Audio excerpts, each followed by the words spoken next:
Hello student, আজি আমি আলোচনা কৰিম বিকম 4 সেমিস্টাৰৰ ৰেশিও এনালাইসিস হয় ৰিটাৰ্ণ অন এসেট তাৰ যি ক্যালকুলেশন আছে যি মেথড আছে তাৰ ওপৰত আমি এটা সৰু প্ৰ্যাকটিক্যাল লৈছো এটা ইলাস্ট্ৰেশন লৈছো তাক ইলাবৰেট কৰাৰ কাৰণে কি কৰিছো ইলাবৰেট কৰিছো তাকে কেনেকৈ ক্যালকুলেশন কৰিব লাগে বা তাৰ পৰা কি ফাইন্ড আউট কৰিব লাগে সেইখিনি তো ৰিটাৰ্ণ অন এসেটছৰ ভিতৰত আমাৰ তিনটা থিওৰি আমি এপ্লাই হয় যে return on assets equal net profit after tax divided by average total assets or return on assets equal net profit after tax divided by average transferable assets or return on assets net profit after tax divided by average fixed assets এই তিনটা আমি theory কি কৰিব লাগে যেতিয়া return on এসেটছৰ ওপৰত আমাৰ কি থাকে ৰেশিও এনালাইসিস মানে ইউনিটৰে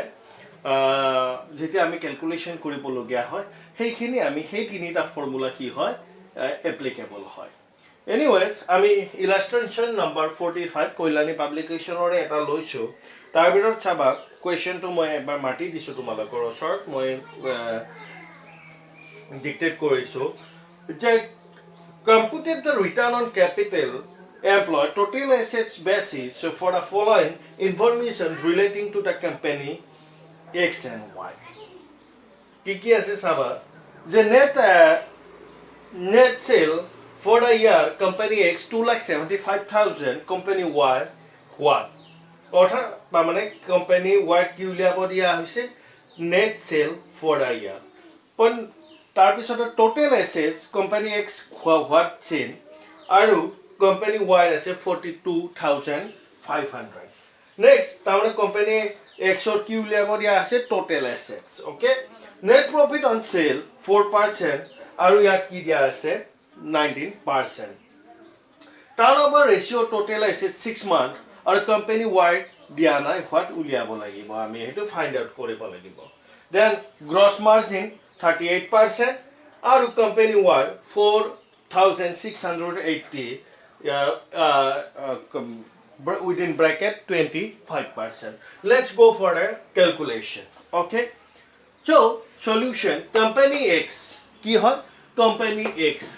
X at की ऐसे हमार return on capital employed is equal net profit by capital employed. Okay. Return on capital employed X or আমি কি উলিয়াম আমি আমাক কি উলিয়াব দিছে X or আমাৰ X or উলিয়াব দিছে total assets কিমান আছে ওকে return on capital কিমান হয় আমি উলিয়াব লাগিব ওকে তো থিওৰিটো মই লিখিলো যে capital X net profit কিমান আছে আমাৰ 2,75,000 into 4% কোৰ পৰা আহিল আমাৰ 4% আহিব ইয়াৰতে আমাৰ নেট কি আছে আমাৰ নেট প্ৰফিট অফ সেল কিমান 4% ওকে কিমান আছে আমাৰ 4% okay net profit 2,75,000 into 4 divided by 100 আমি যেতিয়া পার্সেন্টেজ বা কিবা কৰো তেতিয়া হলে আমি কি কৰিব লাগে ডিভাইডেড বাই 100 সো কিমান ওলালে আমাৰ এটো rupees 11,000 কিমান ওলালে rupees 11,000 2,75,000 to কি হয় আমাৰ কোম্পানী X or দে এটো কোম্পানী X or আমাৰ এটো কি হয় নেট সেল অফ দা ইয়াৰ কিমান আছিল আমাৰ 2,75,000 ওকে নেক্সট আমাৰ কি আছে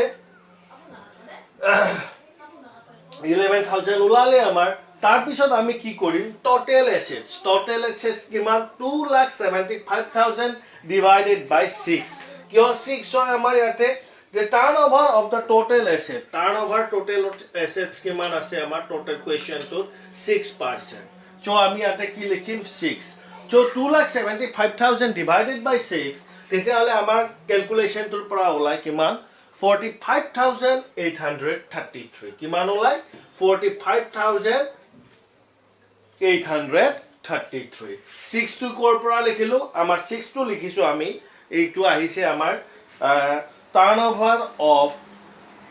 total assets kiman 6%. So we have mentioned it here 6%. Okay, so our return on capital employed kiman amar kiman ulaise net profit kiman 11,000 into kiman 100 divided by kiman 45,833 not net salary আমি কি কৰিলো divide কৰিলো তো কিমান আহিল আমাৰ 24%. I hope company X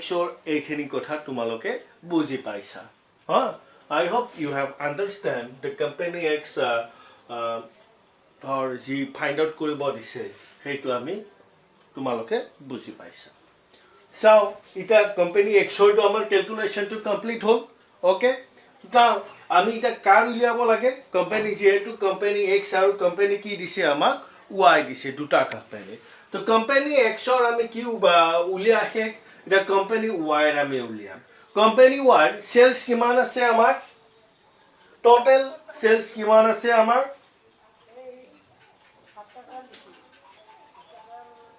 4,680 code আছিল gross মাৰ্জিনত আমাৰ দিয়া আছে into 100 তাৰ লগত ব্ৰেকেটত কিমান দিয়া আছিল 25% কিমান দিয়া আছিল 25% অৰা 25% এৰে 4,680 কি কৰিব লাগে ডিভাইড কৰিব লাগে into 100 100 টু কিয় আহিল কাৰণ 25% আমাৰ দিয়া আছে সো কিমান ওলালে আমাৰ যেটা আমি ক্যালকুলেশন কৰো তেতিয়া হলে rupees 80,722 আমাৰ কি হয় ওলাই কিমান ওলাই rupees 80,722 next net profit আমি কেনেকৈ ওলাম net profit আমাৰ কিমান আহিল এটা সেলস আহিল মানে এইখিনি কি হ'ব আমাৰ এইটো কি আমাৰ net profit কি হয় 18,720 অথা 18,720 টকা আমাৰ net profit 18,720 টকা 18,722 divided by 100 into 19 to code পাইছো আমি যে কিমান আছে net profit on sale কিমান 19% আমি ইয়াত যেতিয়া 80,722 into 19 divided by 100 কিয়ন 100 আহিল ইয়াতে আমাৰ পাৰ্সেন্টেজ হত আছে সো কিমান ওলালে আমাৰ ক্যালকুলেশন কৰোতে আমাৰ 3 লাখ কিমান ওলাইছে আমাৰ 3,55,680 কিমান ওলাইছে আমাৰ 3,55,880 net profit to আমি 80,720 কোৰ পৰা পালো সেলস কিমান দিয়া আছিল লাষ্টত 6,480 into 100 কিমান পার্সেন্ট দিয়া আছিল 25% সো কিমান ওলালে 80,720 কিমান পার্সেন্ট দিয়া আছিল 19% সো 80,720 into 90% divided by 100 তো ক্যালকুলেশন তো কিমান ওলালে আমাৰ 3,55,680 So return on capital employed কিমান হ'ব 3,50,608 আমি উলিয়াই লৈছো কি হয় net profit to into 100 divide কোনটোৰে হ'ব আমাৰ ডিভাইড কিহেৰে হ'ব আমাৰ ডিভাইড হ'ব আমাৰ টোটাল এসেটেৰে কিমান টোটাল এসেটস কিমান দিয়া আছে আমাৰ কোৱেশ্চনটোত মেনশন কৰা আছে 42,500 কিমান দিয়া মেনশন কৰা আছে 42,500 যেতিয়া আমি এটো কোটিং ক্যালকুলেশন কৰো তেতিয়া হলে আমাৰ return on employee কিমান হ'ব এইটো আমাৰ কিমান পাৰ্সেন্ট ওলাব return on employee কিমান ওলাব এইটো হৈছে আমাৰ return on employee কিমান return on employee কিমান ওলাব 3 lakhs not 8.36% এইটো আছিল কোম্পানী আমাৰ কি আছিল return of assets ratio analysis এইটো ইম্পৰ্টেন্ট এটা কোৱেশ্চন ইয়াতে আহে কোৱেশ্চন তোমালোকে ভালকে চাবা আৰু ইয়াত টাইপৰ এনেকুৱা যি প্ৰ্যাকটিক্যাল আছে তা ঘৰতে সলভিং কৰাৰ কাৰণে তোমালোকে ট্ৰাই কৰা আৰু ট্ৰাই কৰিলে ইয়াৰ যি মানে ফৰ্মুলা বিলাক জাস্ট ফৰ্মুলা বিলাক জানিব লাগে ফৰ্মুলা বিলাক যি আছে আৰু এমাউন্টৰ তাত কি কৰিব লাগে পেস্ট কৰাই দিব লাগে আৰু পাৰ্সেন্টেজটো ক্যালকুলেশন কৰি 100 আৰু যি থাকিব তাক ভৰাই দিলে একদম ইজি প্ৰসেছত আমি এইটো কি কৰিব পাৰো উলিয়াব পাৰো এইখিনি হৈছে ইয়াৰে কথা ঠিক আছে এনেকুৱা কোৱেশ্চন আহি পাই ইম্পৰ্টেন্ট তোমালোকৰ পৰীক্ষাৰ কাৰণে তোমালোকে চাবা এক্সামৰ কাৰণে ভেৰি ভেৰি ইম্পৰ্টেন্ট